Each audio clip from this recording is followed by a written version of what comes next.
সবাইকে। আজকে হচ্ছে চতুর্থী আর এখন বাজে 5টা 11। আমি গঙ্গা জলের ড্রাম নিয়ে বেরিয়ে পড়েছি। আমি আর বাবা গঙ্গা জল আনতে যাবো, কারণ দুর্গা পুজোতে গঙ্গা জল লাগবেই। এখনো অন্ধকার, চলুন আপনাদের সঙ্গে শেয়ার করি। সকাল সকাল বেরিয়ে পড়েছি, এখনো অন্ধকার, আলো ফোটেনি। আর এই আমাদের বাড়ির রাস্তা, এদিকে লাইট সব লাগানো হয়ে গেছে। তো এখন যাব গঙ্গায়। দিয়ে তো পড়লাম, কিন্তু টোটো অটো কিছুই পাওয়া যাচ্ছে না, খালি লরি আর লরি, বড় বড় লরি যাচ্ছে। তো এখন টোটো বা অটো নেব, দেন গঙ্গার ঘাটে যাব, তারপরে গঙ্গা জল তুলে নিয়ে আপনাদের সাথে কথা বলছি।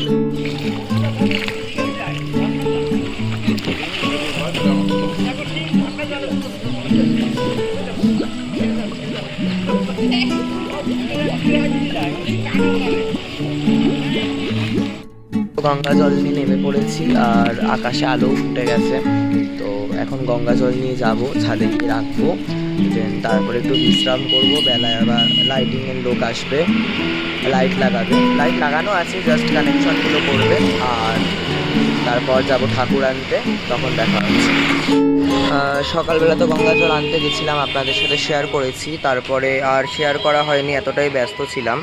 কেবলই মাত্র ঈদ এলো, আর এই এখন বেদি হলো মায়ের, মানে মা বসবে। এইদিকে লক্ষ্মী গণেশ, সেদিকে সরস্বতী কার্তিক।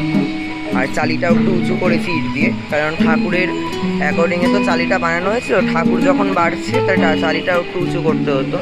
আর নিচটাতে এখন পেপার মারবো।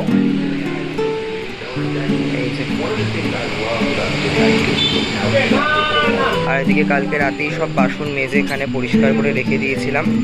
এখন জাস্ট এখানে একটা শিবের চিত্রপট লাগালেই অলমোস্ট ডান। তারপর ঠাকুর আনতে যাবো যখন, তখন আপনাদের দেখাবো। সত্যি কথা বলতে বন্ধুরা, এই 50খানা ইট এসছে টোটাল, বেদিতে দেওয়া হয়নি, সব হোমের জন্য লাগবে। মানে এই ইটগুলো এই 3তলার ছাদে তুলতে অবস্থা খারাপ হয়ে গেছে। আমি আর বাবা মিলে তুলেছি, আর কেবলই মাত্র লাইটের কাজ শেষ হলো। আর আজকে থেকে সানাই চালাবো। ওস্তাদ বিসমিল্লাহ খান সাহেবের সানাই চলে আমাদের প্রত্যেক বছর দুর্গা পুজোতেই, এই বছরও তার ব্যতিক্রম হবে না। আর এখন আপাতত ব্রেকফাস্ট করিনি, 11টা বেজে গেছে। এখন ব্রেকফাস্ট করবো, তারপরে স্নান করে নিয়ে ঠাকুর আনতে যাবো, তখন আমরা ব্লগটা স্টার্ট করবো। এখন যাব আমরা সবাই মিলে ঠাকুর আনতে। অলরেডি 2টো বাজতে যায়, আর আকাশের অবস্থাও খুব একটা ভালো না। একটু আগে প্রচণ্ড পরিমাণে বৃষ্টি হলো, আর এখন একটু পরিষ্কার আছে। আর আমি ঢাক নিয়ে নিয়েছি কাঁধে, ঢাক আমি বাজাবো। আর এদিকে সব রেডি হয়ে গেছে, দেখাই আপনাকে। এত দেরি হয়ে গেল ঠাকুর আনতে, অনেক 3টে বাজে। তা ইতিমধ্যে বৃষ্টিও হয়েছে, এখন যাচ্ছি ঠাকুর আনতে। আর এমনি ওদিকে মেঘ হয়েছে অনেক। তা ঠাকুরের ওখানে গিয়ে কথা বলছি আপনাদের সাথে। যে আমি আর আমার বন্ধু পালপাড়ায় চলে এসেছি। আর প্রত্যেক বছর যেরকম ঠাকুর তৈরি হয় না, চুল লাগানো বাকি থাকে, মুকুট পরানো বাকি থাকে, সেই তা এখন দাঁড়িয়ে রয়েছি। ঠাকুরটা যখন ভ্যানে তুলবো, তখন আপনাদের সঙ্গে শেয়ার করে নেব। মেয়েকে নিয়ে যাবে বলে দুজন কর্তা গিন্নি ব্যাকুল অপেক্ষায় দাঁড়িয়ে রয়েছে। আর এই যে আমাদের বাড়ির মা তৈরি হচ্ছে, জেঠু তৈরি করছে। এই রেডি হচ্ছে আমাদের ঠাকুর, এখন দাঁড়িয়ে আছি, জেঠু রেডি করছে ভিতরে। তাই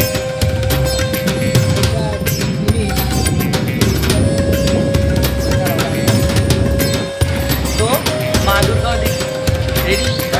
আচ্ছা, তো মা দুর্গা দিকে রেডি হচ্ছে, এদিকে আমরা লক্ষ্মী সরস্বতী গণেশ কার্তিক আসুন। এদিকে আমি লক্ষ্মী সরস্বতী কার্তিক গণেশকে নেবো, ওদিকে মা রেডি হচ্ছে, আপনারাও আসুন। এই দেখুন সরস্বতী আমাদের বাড়ির, গণেশ কার্তিক সবাই রেডি হয়ে গেছে। আর খুব সুন্দর প্রতিমা বানিয়েছে, যে দাদাকে দিয়ে করিয়েছি, আমার মনের মতো হয়েছে। এবার আমি এনাদেরকে নিয়ে বানাবো।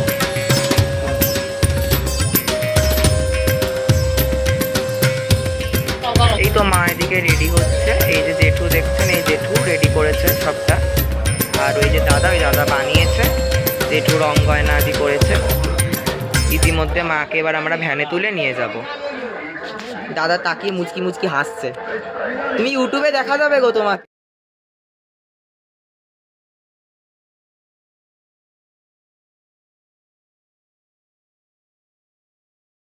এই যে ভ্যানের উপর সারা রাস্তা আমি ঢাক বাজাতে এসেছি, প্রচণ্ড ক্লান্ত লাগছে। এবার মাকে উপরে তুলবো, তারপর আপনাদের সাথে শেয়ার করবো।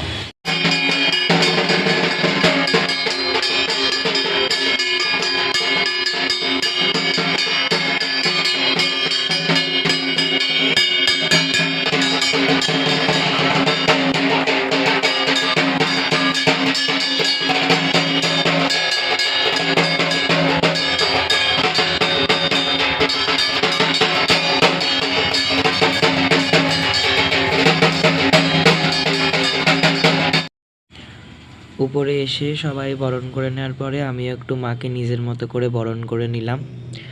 প্রচণ্ড আনন্দ হচ্ছে, মা এসেছেন আমাদের ঘরে। সারাটা বছর অপেক্ষা করে থাকি মায়ের জন্য। তা আমি আর আলাদা করে ব্লগটা এন্ড করতে পারলাম না। আজকের মতো ব্লগটা এইটুকুই। কালকে পঞ্চমীতে আপনাদের সঙ্গে দেখা হচ্ছে। নমস্কার।